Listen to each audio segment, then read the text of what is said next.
Hey everyone, Suzi here, and today we're playing King Arthur Legends Rise. For today's video, we're gonna take a look at Nesk of Yskalhaig.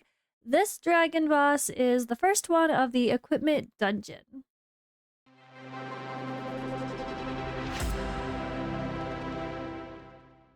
Alright, so this boss has some of the basic sets that are actually very good, especially early on. Attack 4-piece set, simple, strong, especially when you don't have a ton of crit rate. You want to make sure you at least have solid attack. Also, to get that crit rate easier, boom, 2-piece set of critical strike rate for 17%, and a speed set. Speed set attack speed. We know that's always important in these games, and this one is definitely no different. So this is definitely a dungeon to farm, whether you just need some 2-piece or an interesting 3-piece set as well. I definitely am happy to try to push this one, but it's pretty difficult.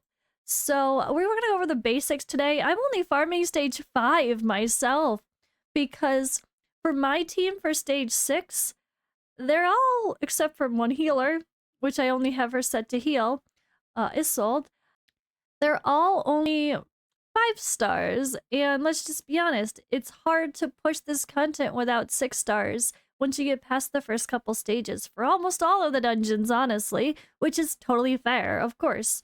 I wouldn't expect anything less. So I do want to build up Sarah and Sigrun and even Morgan as well, but it takes time and it's been a grind. So let's talk about that. So Yskalhaig here gets stronger and stronger with enhancement effects stack as battle progresses. Use marks to suppress Yskalhaig's enhancement. Heroes capable of buff removal and disruption can effectively counter him.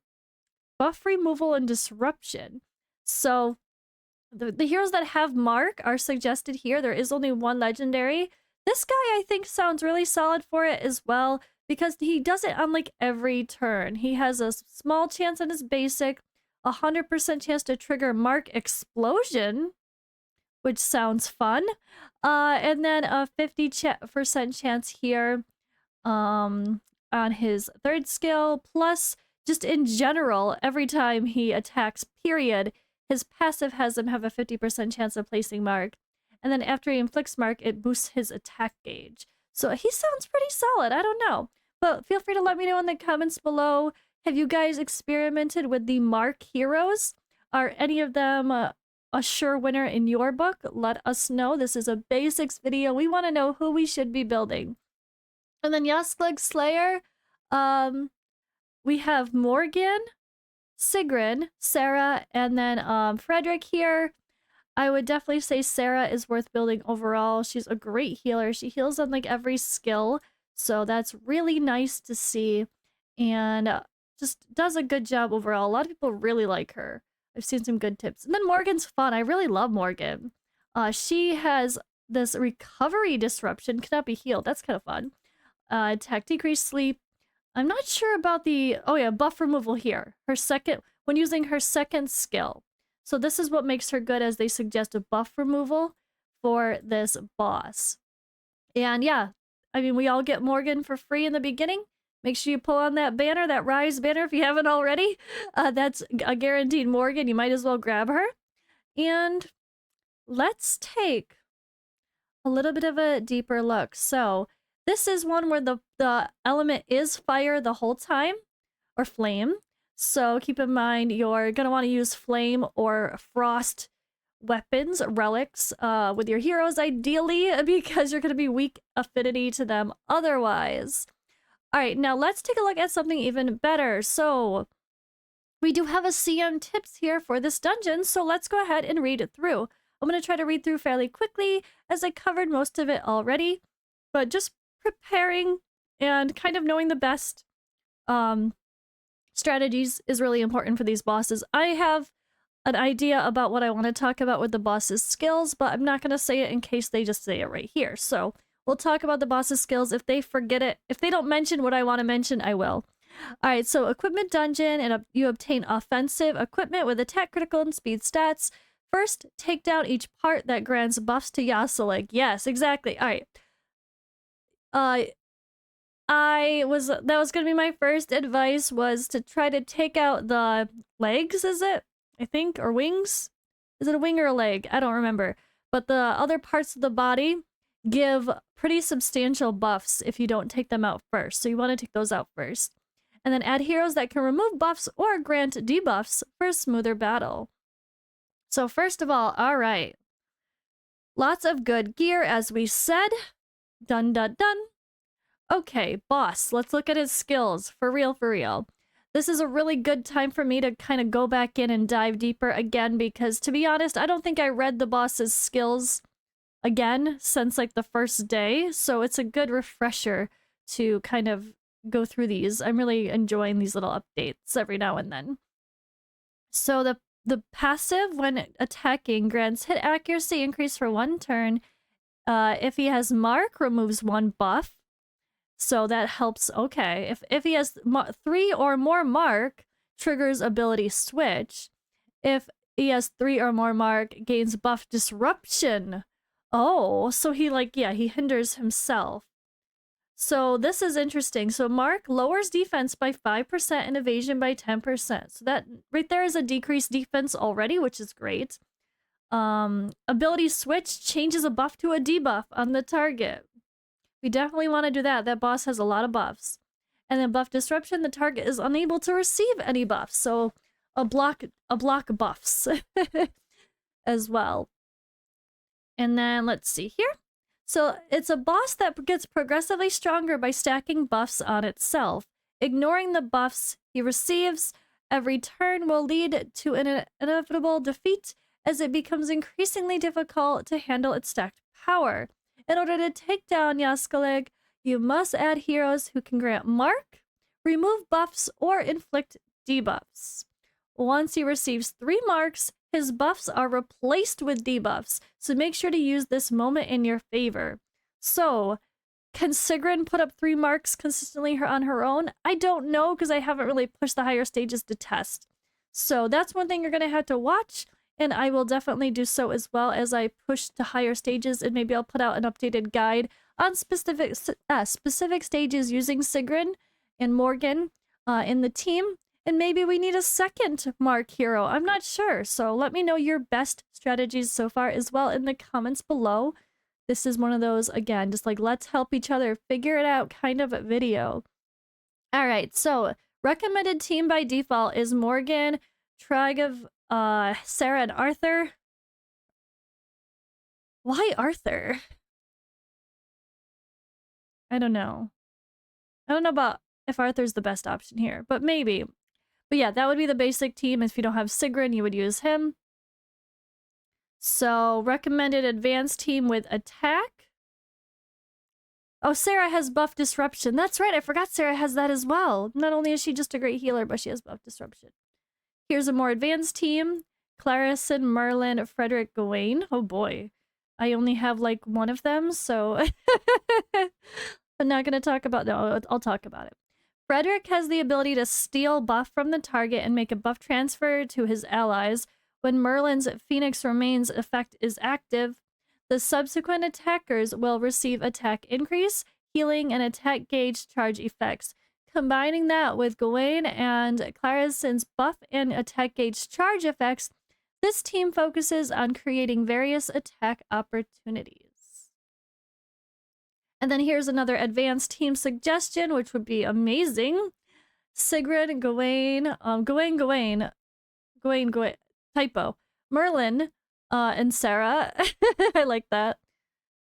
So with the aid of Merlin's Phoenix Remains effect, Sigrun is capable of stacking mark quickly to trigger Yskalhaig's ability switch. When attacking with Gawain, the healing and attack increase provided by Sarah's recovery and buff disruption make this team a safe option for this battle. Yeah, this would, if I got him, I would absolutely try this team, but that's not exactly an option for me there. Although, you don't want their wind relic, they're weak against them, they might take a beating. I don't know about that one. I mean, Sarah, maybe because Sarah comes as Storm, sorry. But I did pull her Frost relic, so I would definitely use that instead. Tip. The monsters and boss of Nest that's a tongue twister. Of Nest of Yskalhaig are of flame element, and environmental effects are day and heat applied to the dungeon. The dungeon's divided into 2 waves. The buffs applied to Yskalhaig increase and get stronger the higher the dungeon stage. Clear main story, chapter 5, battle 5-7 in normal dungeon to unlock the dungeon. Or normal difficulty to unlock the dungeon. So yeah, clearing 5-7 in the normal stage is when you unlock this boss. But alright guys, that kind of covers it. They didn't really show the skills. I want to show them a little bit better. But when you're looking at the main boss fight here, attacks all enemies. Let's quickly just go through basic here. Attacks all enemies. Attacks all enemies. Gains a damage taken decrease for 2 turns. Attacks all enemies again. Attacks all enemies. Gains attack speed increase. Attacks all enemies. Gains defense increase. Attacks all enemies. Attacks 3 random enemies extra on that skill. Dragon's Fall here. Alright, attack yourself. He attacks himself, but he gains an attack speed increase. And again, another basic attack. And then when attacking, if he has a buff, increases all buff duration. So he has buff extension on his own with his own kit. And then this is the big one here that they were showing the passive that involves Mark and why Mark is so important. We already talked about that one. And then here he gains abnormal status immunity, attack gauge decrease immunity, and Wrathful Ire as well, of course, like they all have the rage after 20 turns where he applies it. So, oh man, it's a tough boss. And here we go, the left wings and right wing. Here we go. This is what I wanted to say. So this will grant another buff. Damage dealt increase if you don't take out the left wing. And it also gains some buffs itself, the wings do. And same thing here for the right wing, also grants defense increase 2 for 3 turns. So you really want to take out these wings to help to reduce the amount of buffs going on the dragon, or help to reduce yourself the damage you're taking for your team, to yourself. Damage dealt increase, we don't want to get wiped, so... Alright, let me just run my team so I can show a battle. And hopefully I'll remember what my best team was, because it wasn't what I was using. I think I had Merlin in here. I could be wrong, but that's the unfortunate part about it, not remembering your best team or giving you any battle records. That'd be something that would be really nice in this game, honestly. But yeah, alright, I'm gonna cut and we're gonna play this one. Run, and you're going to see... Actually, I'll just play it now.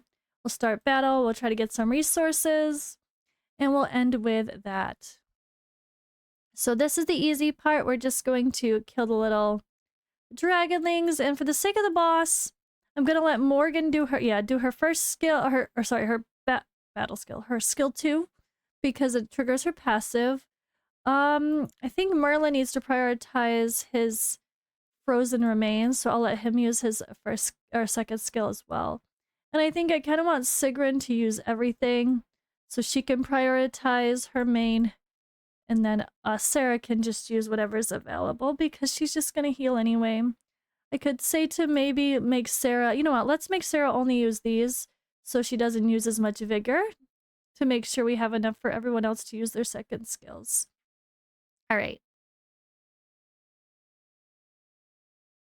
Let's let this play out. I should have music. La la la la la. There's no music. Alright. Little dragonlings, bye bye bye.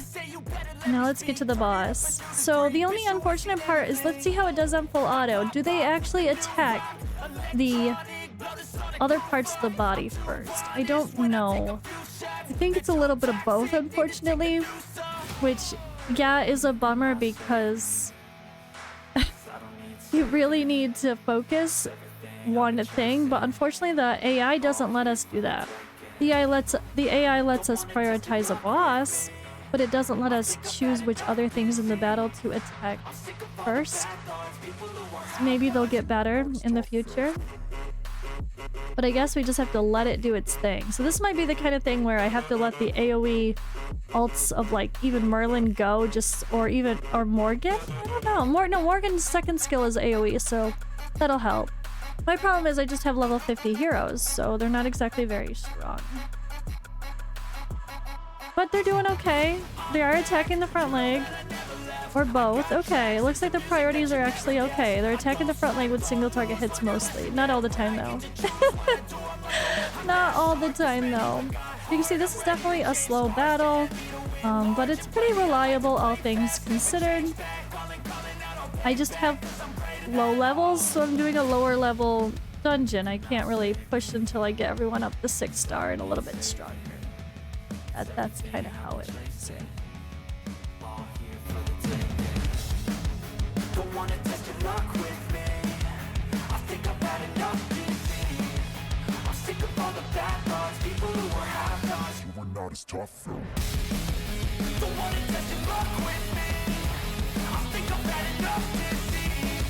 I'm sick of all the bad thoughts, people who were half-nots. You were not as tough as me. Don't wanna test your luck with me. I think I've had enough defeat. I'm sick of all the bad thoughts, people who were half-nots. You were not as tough as me.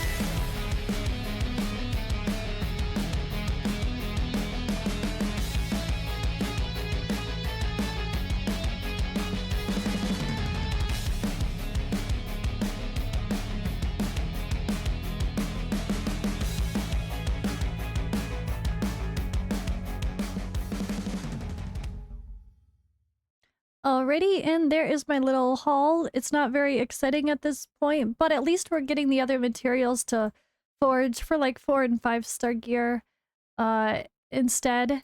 At least it's progress for that. The rest of it's going to start to be sold, you know, luckily not keeping 3 stars much now, so I can start to sell that. And yeah, I'm progressing a little slower than others, but gotta start somewhere.